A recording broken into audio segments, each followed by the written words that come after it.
जागतिक महिला दिनाच्या निमित्तानं आज विधान भवनामध्ये महिला शेतकऱ्यांचं सक्षमीकरण या चर्चासत्राच्या निमित्ताने आपल्या कर्तृत्वाची यशोगाथा कोरणाऱ्या प्रेरणादायी शेतकरी महिलांचा सन्मान करण्यात आला।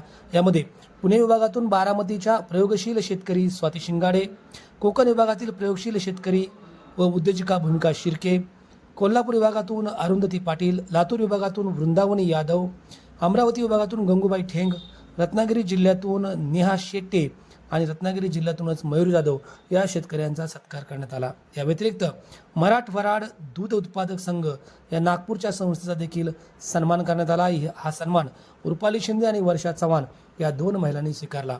एक खरं तर सगळ्यात महत्त्वाची गोष्ट अशी की जागतिक महिला दिनाच्या निमित्तानं ही सन्मानाची यशोगाथा महाराष्ट्र सरकारने आयोजित केली होती।